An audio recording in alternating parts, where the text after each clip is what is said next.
ಶ್ರೀ ದುರ್ಗಾದೇವಿಯೇ ನಮಃ. ಎಲ್ಲರಿಗೂ ನಮಸ್ಕಾರ. ನಾನು ಮೊನ್ನೆ ಸಾಂಬಾರು ಪುಡಿ ಮಾಡ್ಕೊಂಡು ಬಂದೆ. ಎಷ್ಟು ಚೆನ್ನಾಗಿ ಬಂತು ಅಂತ ಹೇಳಿದರೆ ಸಾಂಬಾರು ಪುಡಿ ತುಂಬ ಚೆನ್ನಾಗಾಯಿತು. ನಮ್ಮ ಮನೆಗೆ ಒಂದಿಬ್ಬರು ಬಂದಿದ್ದರು, ಅವ್ರು ಸಹ ಹೇಳ್ತಾಯಿದ್ರು ಭಾರಿ ಚೆನ್ನಾಗಿದೆ ಮರ್ರೆ, ಒಳ್ಳೆ ಸ್ಮೆಲ್ ಬರ್ತಾಯಿದೆ, ನಮಗೂ ಹೇಳಿಕೊಡಿ ಅಂತ ಹೇಳಿದರು. ಹಾಗಾಗಿ ಎಲ್ರಿಗೂ ಉಪಯೋಗ ಆಗಲಿ ಅಂತ ಹೇಳಿ ನಾನು ಇದನ್ನು ಇವತ್ತು ನಿಮಗೆಲ್ಲರಿಗೂ ಹೇಳಿಕೊಡ್ತಾ ಇದ್ದೆ. ಅದಕ್ಕೆ ಏನೆಲ್ಲ ಬೇಕು, ಸಾಮಾನೇನೆಲ್ಲ ಹಾಕಬೇಕು, ನೀವು ಹೇಗೆ ಅದನ್ನು ಮಾಡ್ಕೊಳ್ಬೇಕು ಅನ್ನೋದನ್ನು ನಾನು ಹೇಳಿಕೊಡ್ತೇನೆ. ಇದು 1 ವರ್ಷಕ್ಕಾಗುವಷ್ಟು ನೀವು ಮಾಡ್ಕೊಳ್ಬಹುದು. ಸಾಂಬಾರು ಪುಡಿ ಏನೂ ಹಾಳಾಗೋದಿಲ್ಲ. ನೀವು ಯಾವಾಗಲೂ ಅದನ್ನು ಒಳ್ಳೆ ಮಾಡಿ ಏರ್ ಟೈಟ್ ಡಬ್ಬಕ್ಕೆ ಹಾಕಿ ಇಟ್ಕೊಂಡ್ರೆ 1 ವರ್ಷ ಅಲ್ಲ 1.5-2 ವರ್ಷದ ತನಕವೂ ಇರುತ್ತೆ. ಯಾಕೆಂದರೆ ನಾನು ಮಾಡಿಕೊಂಡು ಇಟ್ಕೊಳ್ತೆ ಅಲ್ಲ, ನನಗೆ ಗೊತ್ತಿದೆ ಅದು. ಹಾಗಾಗಿ ನಾನು ನಿಮಗೆ ಹೇಳ್ತಾ ಇದ್ದೇನೆ ಈಗ. ಮತ್ತು ಈ ಮಾರುಕಟ್ಟೆಯಲ್ಲಿ ನಾವು ಮೆಣಸು ತೊಗೊಂಡು ಬರ್ತೇವಲ್ಲ, ಅದನ್ನು ಮಾತ್ರ ನೀವು ತೊಳೆದೇ ಉಪಯೋಗಿಸ್ಬೇಡಿ, ಆಯಿತಾ?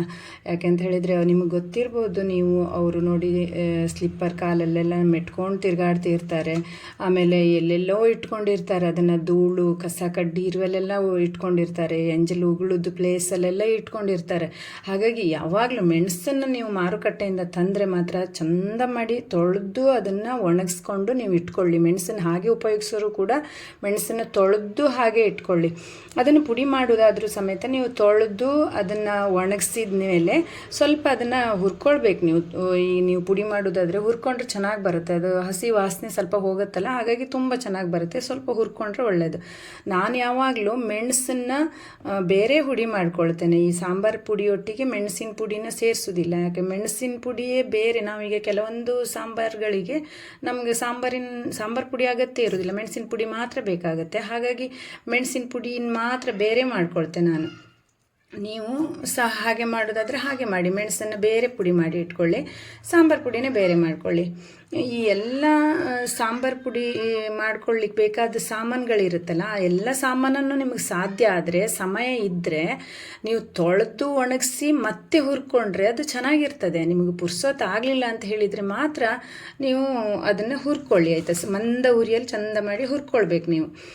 ಈ ಸಾಂಬಾರು ಪುಡಿಗೆ ಏನೆಲ್ಲ ಸಾಮಾನು ಬೇಕಂತ ಹೇಳಿ ನಾನು ಹೇಳ್ತಾ ಹೋಗ್ತೇನೆ. ಈಗ ನಾನು ಇದ್ರ ಜೊತೆಗೆ ನೀವು ಮೆಣಸನ್ನು ಸೇರಿಸಿಯೂ ಪುಡಿ ಮಾಡೋದಾದರೆ ಒಂದು ಅಳತೆ ಹೇಳ್ತೇನೆ. ನೀವು ಮೆಣಸು ಸೇರಿಸೋದಿಲ್ಲ ಅಂತ ಹೇಳಿದರೆ ನಿಮ್ಗೆ ಎಷ್ಟು ಮೆಣಸು ಬೇಕೋ ನೀವು ಅಷ್ಟನ್ನು ಬೇರೆ ಪುಡಿ ಮಾಡಿಕೊಳ್ಳಿ. ನಾನು ಇದ್ರ ಜೊತೆಗೆ ಹಾಕುವಷ್ಟು, ಅಂದರೆ ನೀವು ಹಾಕುವುದಾದರೆ ನೀವು ಒಂದು ಹದ ತಪ್ಪುದು ಬೇಡ ಅಂತ ಹೇಳಿಕೊಂಡು ನಾನು ಒಂದು ಅಳತೆಯನ್ನು ನಿಮ್ಗೆ ಹೇಳ್ತಾ ಹೋಗ್ತೇನೆ. ಖಾರದ ಮೆಣಸು 1 kg, ಬ್ಯಾಡಗಿ ಮೆಣಸು 1 kg. ಖಾರದ ಮೆಣಸು ನಿಮಗೆ ಖಾರ ಇಷ್ಟ ಆದವರು ಮಾತ್ರ ಖಾರದ ಮೆಣಸು ಹಾಕಿ, ಇಲ್ಲಾಂದರೆ 2 kg ಬ್ಯಾಡಗಿ ಮೆಣಸನ್ನೇ ಹಾಕ್ಕೊಳ್ಳಿ. ನಾನು ಖಾರ ಸ್ವಲ್ಪ ಕಡಿಮೆ, ಹಾಗಾಗಿ ನಾವು ಯಾವಾಗಲೂ ಬ್ಯಾಡಗಿ ಮೆಣಸನ್ನೇ ಪುಡಿ ಮಾಡಿ ಇಟ್ಕೊಳ್ತೇವೆ. ನಾವು ಖಾರದ ಮೆಣಸನ್ನು ಉಪಯೋಗಿಸೋದಿಲ್ಲ. ನಿಮಗೆ ಖಾರ ಜಾಸ್ತಿ ಬೇಕಾದವರು ಖಾರದ ಮೆಣಸು 1 kg, ಬ್ಯಾಡಗಿ ಮೆಣಸು 1 kg ಹಾಕಿ. ಯಾಕೆಂದರೆ ಬ್ಯಾಡಗಿ ಮೆಣಸು ತುಂಬ ಚಂದ ಕಲರ್ ಬರ್ತದೆ, ಖಾರದ ಮೆಣಸು ಖಾರ ಆಗ್ತದೆ, ಅದು ಕಲರ್ ಕಡಿಮೆ ಇರ್ತದೆ.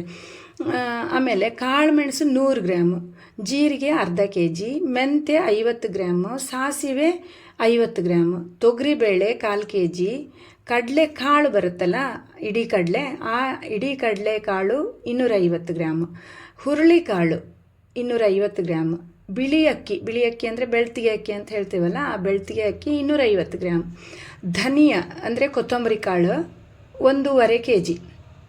ಆಮೇಲೆ ಕರಿಬೇವಿನ ಸೊಪ್ಪು ನೀವು ನೆರಳಲ್ಲಿ ಒಣಗಿಸಿ ಇಟ್ಕೊಳ್ಬೇಕು. ಅದನ್ನು ಸುಮಾರು ಕರಿಬೇವಿನ ಸೊಪ್ಪು, ಸಾಧಾರಣ 100 ಗ್ರಾಮ್ ಅಷ್ಟು ಕರಿಬೇವಿನ ಸೊಪ್ಪನ್ನು ಒಣಗಿಸಿ ನೆರಳಲ್ಲಿ ಒಣಗಿಸಿ ಇಟ್ಕೊಂಡಿದ್ದನ್ನು ಹುರ್ಕೊಳ್ಬೇಕು, ಅದನ್ನು ಹಾಕಬೇಕು. ಆಮೇಲೆ ಅರಿಶಿನ 50 ಗ್ರಾಮು, ಹೆಸರು ಕಾಳು 250 ಗ್ರಾಮ್, ಹೆಸರು ಕಾಳು ಪಚ್ಚೆ ಹೆಸರು ಅಂತ ಹೇಳ್ತಾರಲ್ಲ, ಅದನ್ನು 250 ಗ್ರಾಮ್ ಹಾಕಬೇಕು. ಈ ಎಲ್ಲ ಸಾಮಾನನ್ನು ಮಂದ ಉರಿಯಲ್ಲಿ ಚಂದ ಮಾಡಿ ಹುರ್ಕೊಳ್ಬೇಕು ನೀವು. ಅದನ್ನು ಹುರಿದ ನಂತರ ಕೂಡಲೇ ನೀವು ಮಿಲ್ಲಿಗೆ ಕೊಡ್ಲಿಕ್ಕೆ ಹೋಗಬೇಡಿ. ಅದನ್ನು ಸ್ವಲ್ಪ ಆರಿಸ್ಬೇಕು ನೀವು. ಅಂದರೆ ಆರಿಸೋದಂತ ಹೇಳಿದರೆ ಅದು ತಣ್ಣಗಾಗ್ಲಿಕ್ಕೆ ಬಿಡಬೇಕು. ಹುರಿದಾಗ ಬಿಸಿ ಆಗುತ್ತಲ್ಲ, ಬಿಸಿನ ತಕ್ಷಣ ಕೊಡ್ಲಿಕ್ಕೆ ಹೋಗಬೇಡಿ. ಅದನ್ನು ಸ್ವಲ್ಪ ತಣ್ಣಗಾದ ನಂತರ ಅದನ್ನು ಮಿಲ್ಲಿಗೆ ಕೊಡಿ. ಅವರು ಒಳ್ಳೆ ಮಾಡಿ ನೈಸ್ ಪೌಡ್ರ್ ಮಾಡಿ ಕೊಡ್ಲಿಕ್ಕೆ ಹೇಳಿ ನೈಸ್ ಪೌಡ್ರ್ ಮಾಡಿ ಕೊಡ್ತಾರೆ. ಅದನ್ನು ತೊಗೊಂಡು ಬಂದು ಕೂಡ ನೀವು ವಾಪಸ್ ತಂದಾಗ ಅವ್ರು ಮಾಡಿ ಕೊಟ್ಟಿರ್ತಾರಲ್ಲ, ಹಾಗೆ ನೀವು ಕಟ್ಟಿ ಇಡಬಾರ್ದು. ಅದನ್ನು ಸ್ವಲ್ಪ ಆರಿಸ್ಬೇಕು. ಅದು ಸಹ ಬಿಸಿ ಆಗ್ತದೆ, ಅವ್ರು ಮಿಲ್ಲಿಗೆ ಹಾಕಿದಾಗ ಸಹ ಬಿಸಿ ಆಗ್ತದೆ. ಅಲ್ಲಿ ಸ್ವಲ್ಪ ಆರಿಸ್ಕೊಂಡು ಅದನ್ನು ನೀವು ಏರ್ ಟೈಟ್ ಡಬ್ಬಕ್ಕೆ ಹಾಕಿ ಇಟ್ಕೊಳ್ಬೇಕು. ದಿನ ಉಪಯೋಗಿಸುವಾಗ ನೀವು ಆ ಡಬ್ಬನ ತೆಗಿಲಿಕ್ಕೆ ಹೋಗಬಾರ್ದು, ಸ್ವಲ್ಪನ ಬೇರೆ ಡಬ್ಬಕ್ಕೆ ತೆಗೆದಿಟ್ಕೊಳ್ಬೇಕು ನೀವು.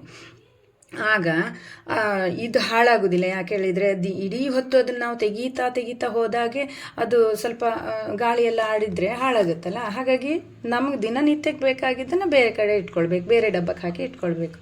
ಹಾಗೆ ನಾನು ಯಾವಾಗಲೂ ಗರಂ ಮಸಾಲೆನ ಈ ಒಂದು ಸಾಂಬಾರು ಪುಡಿ ಜೊತೆಗೆ ಮಿಕ್ಸ್ ಮಾಡೋದಿಲ್ಲ. ಗರಂ ಮಸಾಲೆನ ಬೇರೆಯೇ ಮಾಡಿ ಇಟ್ಕೊಳ್ತೇನೆ. ಯಾಕೆಂತ ಹೇಳಿದರೆ ನಮಗೆ ಎಲ್ಲ ಅಡುಗೆಗೂ ಗರಂ ಮಸಾಲೆ ಅಗತ್ಯ ಇರುವುದಿಲ್ಲ. ಬೇಕಾದಾಗ ಅಂದರೆ ಈಗ ಪನ್ನೀರ್ ಮಸಾಲ ಮಾಡೋದಾಗಲಿ ಅಥವಾ ಈ ಮೊಳಕೆ ಕಾಳಿನ ಸಾರು ಮಾಡುವಾಗೆಲ್ಲ ನಮ್ಗೆ ಗರಂ ಮಸಾಲೆ ಬೇಕಾಗ್ತದೆ. ಆಮೇಲೆ ನಾನು ಮಾಡಿಕೊಂಡ ಗರಂ ಮಸಾಲೆಯನ್ನು ಹಾಕಿಯೇ ಪಲಾವ್ ಮಾಡ್ತೇನೆ. ಪಲಾವ್ ಮಾತ್ರ ತುಂಬ ಒಳ್ಳೆ ಬರ್ತದೆ. ನಾನು ಮಾಡಿದ ಒಂದು ಗರಂ ಮಸಾಲೆ ಪೌಡ್ರ್ ಹಾಕಿ ಪಲಾವ್ ಮಾಡಿದರೆ ತುಂಬ ಚೆನ್ನಾಗಿ ಬರ್ತದೆ. ನೀವು ಸಹ ಟ್ರೈ ಮಾಡಿ. ನಾನು ನಿಮ್ಮ ಗರಂ ಮಸಾಲೆಗೆ ಏನು ಬೇಕು ಅಂತ ಅದನ್ನು ಹೇಳ್ತೇನೆ. 250 ಗ್ರಾಮ್ ಚಕ್ಕೆ, 500 ಗ್ರಾಮ್ ಅಂದರೆ ಅರ್ಧ kg ಸೋಂಪು, 100 ಗ್ರಾಮ್ ಲವಂಗ, ಚಕ್ರ ಮೊಗ್ಗು ಒಂದು 25 ಗ್ರಾಮ್. ಚಕ್ರ ಮೊಗ್ಗು ಅಂತ ಸಿಗುತ್ತೆ, ಅದು ಒಂದು 25 ಗ್ರಾಮ್ ಸಾಕಾಗುತ್ತೆ. ಮರಾಠಿ ಮೊಗ್ಗು ಒಂದು 5 ಪೀಸ್ ಹಾಕಿದರೆ ಸಾಕು. ಆಮೇಲೆ ಕಲ್ಲು ಹೂವು ಅಂತ ಸಿಗುತ್ತೆ, ಅಂಗಡಿಯಲ್ಲಿ ಕೇಳಿದರೆ ಕೊಡ್ತಾರೆ. ಆ ಕಲ್ಲು ಹೂವು ಒಂದು 50 ಗ್ರಾಮ್, ಕಾಳು ಮೆಣಸು ಒಂದು 100 ಗ್ರಾಮ್.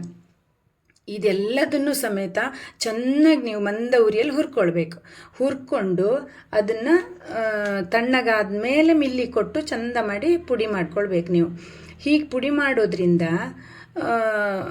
ಅದು ನೈಸ್ ಪುಡಿ ಆಗೋದ್ರಿಂದ ನಿಮಗೆ ತುಂಬ ಕ್ವಾಂಟಿಟಿ ಬೇಕಾಗೋದಿಲ್ಲ.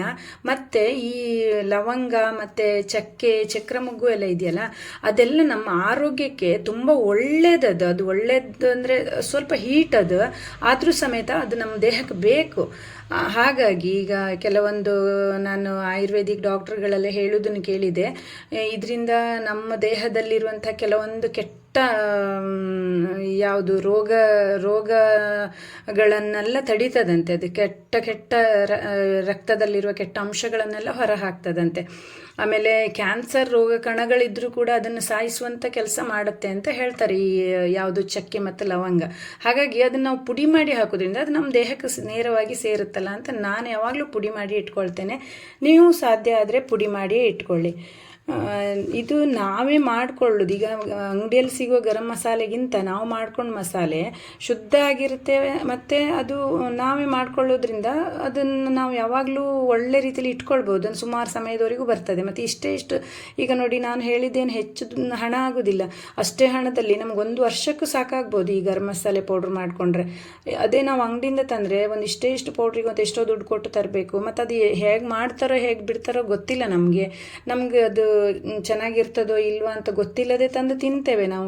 ಯಾವಾಗಲೂ ನಾನು ನಿಮಗೆ ಹೇಳೋದು, ಅಂಗಡಿಯಿಂದ ಸಿಗುವಂಥ ಕೆಲವೊಂದು ಖಾರದ ಪುಡಿ ಇರ್ಬೋದು, ಸಾಂಬಾರು ಪುಡಿ ಇರ್ಬೋದು, ಎಗ್ ಮಸಾಲ ಅಂಥದ್ದೆಲ್ಲ ಸಿಗುತ್ತಲ್ಲ, ಮಸಾಲೆ ಐಟಮ್ಗಳೆಲ್ಲ ಸಿಗುತ್ತಲ್ಲ, ಅದಕ್ಕೆಲ್ಲ ಮರಳಾಗಿ ಅದನ್ನು ತೊಗೊಂಡು ಬಂದು ನೀವು ಮಾಡ್ಲಿಕ್ಕೆ ಹೋಗಬೇಡಿ. ನೀವು ಮನೇಲಿ ಮಾಡ್ಕೊಳ್ಳಿ. ನೀವು ಮನೇಲಿ ಮಾಡಿಕೊಂಡ್ರೆ ಅದು ತಾಜಾ ಆಗಿರ್ತದೆ, ಶುದ್ಧ ಆಗಿರ್ತದೆ, ಕೆಮಿಕಲ್ ರಹಿತ ಆಗಿರ್ತದೆ.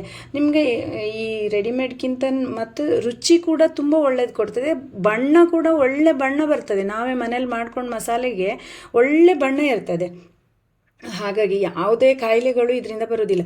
ಆದರೆ ನೀವು ರೆಡಿಮೇಡ್ ಮಸಾಲೆಗಳನ್ನು ಅನುಗಾಲವೂ ತಿಂತ ಹೋದರೆ ನಿಮಗೆ ಎಂತೆಂಥದೋ ಕಾಯಿಲೆಗಳು ಶುರುವಾಗ್ತಾ ಹೋಗ್ತದೆ ಬರ್ತಾ. ಯಾಕೆಂದರೆ ಅದರಲ್ಲಿ ಏನಿಲ್ಲ ಅಂದರೂ ಅದು ಮಸಾಲೆ ಹಾಳಾಗದೆ ಇದ್ದ ಹಾಗೆ ಇದಕ್ಕೆ ಅಂಥೇಳಿ ಅವ್ರು ಖಂಡಿತ ಹಾಕ್ತಾರೆ ಕೆಮಿಕಲನ್ನು. ಹಾಗಾಗಿ ನೀವು ಆದಷ್ಟು ಆಹಾರಗಳನ್ನು, ನಮ್ಮ ಆಹಾರ ನಾವು ದಿನನಿತ್ಯ ಉಪಯೋಗಿಸುವಂಥ, ನಾವು ಹೊಟ್ಟೆಗೆ ತಿನ್ನೋದು ಮತ್ತು ನಮ್ಮ ದೇಹ, ನಮ್ಮ ಬುದ್ಧಿಶಕ್ತಿಗೆ ನಾವು ಮಾಡಿಕೊಂಡ ಆಹಾರವೇ ಅದು ಶ್ರೇಷ್ಠ ಅಂತ ಪ್ರತಿಯೊಬ್ಬರು ಅದನ್ನೇ ಹೇಳ್ತಾರೆ. ಹಾಗಾಗಿ ನಿಮಗೆ ಸಾಧ್ಯ ಆದಷ್ಟು, ಅದು ಎಷ್ಟೇ ಕಷ್ಟ ಇರಲಿ, ನಾವು ಅಡುಗೆ ಮಾಡೋದು ಇರಬಹುದು, ಅಥವಾ ನಾವು ಇಂಥ ಒಂದು ಸಾಂಬಾರು ಪುಡಿಗಳನ್ನು ರೆಡಿ ಮಾಡ್ಕೊಳ್ಳೋದಿರಬಹುದು, ಅಥವಾ ಒಂದು ಹಪ್ಪಳ ಸಂಡಿಗೆ ಕೂಡ ನಾವು ಮನೆಯಲ್ಲಿ ಯಾರಾದರೂ ಮನೆಯಲ್ಲಿ ಮಾಡ್ತಾಯಿದ್ರೆ ಅಂಥವ್ರ ಹತ್ರ ತೊಗೊಂಡು ಬನ್ನಿ. ಮತ್ತು ನಮಗೆ ಸಾಧ್ಯ ಆದರೆ, ಟೈಮ್ ಇದ್ದರೆ ನಾವೇ ಮಾಡಿಕೊಳ್ಳುವ. ನಮ್ಮ ಆಹಾರವನ್ನು ನಾವು ಸಾಧ್ಯ ಆದಷ್ಟು ನಾವೇ ಮಾಡಿಕೊಂಡ್ರೆ ನಮ್ಮ ಆರೋಗ್ಯಕ್ಕೂ ಒಳ್ಳೆಯದು, ಮತ್ತು ನಮ್ಮ ಮಕ್ಕಳಿಗೂ ಅದು ತುಂಬ ಒಳ್ಳೆಯದಾಗತ್ತೆ. ಯಾಕೆಂತ ಹೇಳಿದರೆ ಮಕ್ಕಳು ನೋಡಿ, ಈಗ ಎಳೆ ಮಕ್ಕಳಿಗೆ ನಾವು ಇಂಥದ್ದೆಲ್ಲ ರೆಡಿಮೇಡ್ ಫುಡ್ಗಳನ್ನು ತಂದುಕೊಡೋದು, ರೆಡಿಮೇಡ್ ಆಹಾರಗಳನ್ನು ತಂದುಕೊಡೋದ್ರಿಂದ ಆ ಮಕ್ಕಳ ಆರೋಗ್ಯದ ಮೇಲೆ ಭಾರಿ ಅಡ್ಡ ಪರಿಣಾಮ ಬರ್ತದೆ. ಆ ಅಡ್ಡ ಪರಿಣಾಮ ಬರಬಾರ್ದು ಅಂತ ಹೇಳಿದರೆ ನಾವು ಯಾವಾಗಲೂ ಮನೆಯಲ್ಲಿ ನಾವು ತಯಾರು ಮಾಡ್ಕೊಳ್ಬೇಕು. ನಮಗೆ ಸ್ವಲ್ಪ ಕಷ್ಟ ಆಗ್ಬೋದು ನೋಡಿ, ಇಂಥದ್ದೆಲ್ಲ ನಾವು ಮಾಡಿ ಇಟ್ಕೊಂಡ್ರೆ ಒಂದಿನ ಕಷ್ಟಪಟ್ಟರೆ ರೆಡಿ ಮಾಡಲಿಕ್ಕೆ ನಾವು ವರ್ಷಾವಧಿ ನಾವೇನು ಅದನ್ನು ಪದೇ ಪದೇ ಅಲ್ಲೊಂದು ಮೆಣಸು ತೊಗೊಂಡು ಬಾ, ಇಲ್ಲೊಂದು ಜೀರಿಗೆ ತೊಗೊಂಡು ಬಾ, ಇಲ್ಲೊಂದು ಕೊತ್ತಂಬರಿ ತೊಗೊಂಡು ಬಾ, ಅದನ್ನು ರೆಡಿ ಮಾಡಿ ಅದೆಲ್ಲ ಮಾಡೋದು ಬೇಡಲ್ಲ. ಹೀಗೆ ನಾವು ತಯಾರು ಮಾಡಿಕೊಂಡು ನಾವು ಪಟ ಅಂತ ಅಡುಗೆ ಮಾಡ್ಕೊಂಡು ಹೋಗ್ಬೋದು. ಹೀಗೆ ಕೆಲವೊಂದು ನನ್ನ ಹತ್ರನೂ ಐಡಿಯಾಗಳಿದೆ, ನನಗೆ ಹೇಳ್ತಾ ಹೋಗಲಿಕ್ಕೆ ಸಮಯದ ಅಭಾವ ಇರೋದ್ರಿಂದ ಸ್ವಲ್ಪ ಕಷ್ಟ ಆಗ್ತಿದೆ. ಆದರೂ ಸಮಯ ಸಿಕ್ಕಾಗೆಲ್ಲ ನಿಮ್ಗೆ ಹೇಳ್ತಾ ಹೋಗ್ತೇನೆ. ನೀವು ಇದನ್ನು ಮಾಡಿ, ನೀವೆಲ್ಲರೂ ಇದನ್ನು ಉಪಯೋಗಿಸ್ಕೊಳ್ಳಿ, ನೋಡಿ ನೀವು ಎಷ್ಟು ಖುಷಿ ಪಡ್ತೀರಿ ಅಂತೇಳಿ. ಅಷ್ಟು ಚೆನ್ನಾಗಿ ಬರುತ್ತೆ ಇದು. ಮಾಡಿ ಮತ್ತೆ ಮುಂದೆ ಮತ್ತೆ ಸಿಗ್ತೇನೆ ನಿಮ್ಮ ಜೊತೆಗೆ ನಾನು. ಧನ್ಯವಾದಗಳು.